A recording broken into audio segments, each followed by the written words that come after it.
সরকার বদলের পর পশ্চিমবঙ্গে এক অভিনব রাজনৈতিক পরিস্থিতি তৈরি হয়েছে। রাজ্যে বিরোধী দল তৃণমূল কংগ্রেস এখন আড়াআড়ি বিভক্ত। তৃণমূলের বিধায়ক হয়েও একটি পক্ষ বিরোধী দলের স্বীকৃতি পায়নি, আবার অন্য পক্ষ বিরোধীদের ঘরের বসার সুযোগ পেয়েছে। এমন এক আবহে বৃহস্পতিবার থেকে শুরু হয়েছে বিধানসভার বাজেট অধিবেশন। প্রথম দিনই মুখ্যমন্ত্রী শুভেন্দু অধিকারীর ঘরে ঢুকতে দেখা যায় তৃণমূলের 5 বিধায়ককে। এদিন বিধানসভায় রাজ্যপালের ভাষণ শেষ হওয়ার পর মুখ্যমন্ত্রীর সঙ্গে বৈঠকে বসেন মমতাপন্থী বলে পরিচিত 5 বিধায়ক কুণাল ঘোষ, শোভনদেব চট্টোপাধ্যায়, মদন মিত্র, অশোক দেব এবং রহিম বক্সি। সাম্প্রতিক কিছু বিষয় নিয়ে আলোচনা করতেই শুভেন্দু অধিকারীর কাছে যান তারা।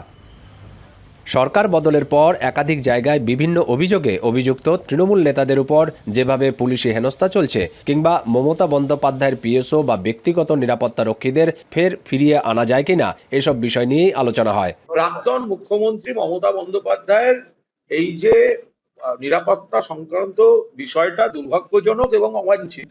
ভিটামিন ই ও সি সিরাম 8টি প্রাকৃতিক অয়েল সমৃদ্ধ লিলি সিরাম অয়েল, যা চুল পড়া কমায় মাত্র 30 দিনে।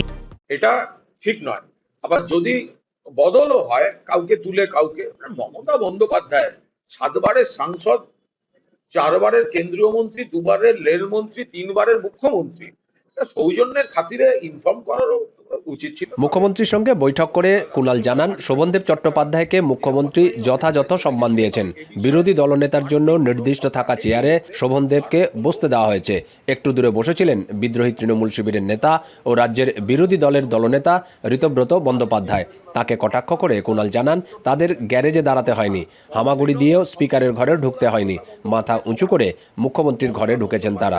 पार्लियामेंट्री अफेयर्स मिनिस्टर को वो इंस्ट्रक्शन दे दिया, हम लोगों के लिए एक रूम और हम लोगों को बोलने के लिए अलग टाइम अलॉट करने के लिए। পাশাপাশি ঋতব্রত বন্দ্যোপাধ্যায়কে বিরোধী দলনেতা হিসেবে তারা মানবেন না বলেও সাফ জানিয়ে দিয়েছেন কুণাল ঘোষ। हम लोग অপোজিশন होने के नाते तो क्रिटिसाइज करेंगे।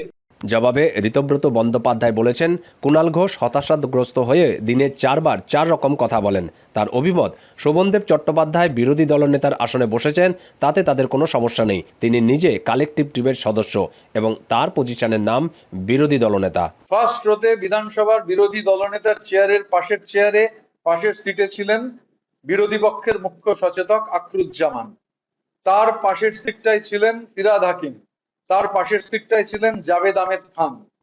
তার পাশের সিটে পরের রোতে প্রথম আরেক যে সিটটি সেটা সাবিনা ইয়াসমিন, তারপরে শিউলি সাহা, তারপরে অরূপ রায়, তারপরে রথিন ঘোষ।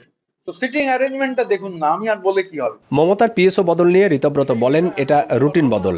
এর আগে বুদ্ধদেব ভট্টাচার্য যখন মুখ্যমন্ত্রী ছিলেন তখন তারও পিএসও বদল করা হয়েছিল। রাজ্যের অনেক প্রাক্তন মুখ্যমন্ত্রী তারা যখন প্রাক্তন হয়ে গেছেন তাদের পিএসওদেরও চেঞ্জ করে অন্য পিএসও দেওয়া হয়েছে, এটা নতুন কোনো ঘটনা নয়। দীপক দেবনাথ, এখন কলকাতা। বর্তমান মুখ্যমন্ত্রী থেকে জানা যাবে।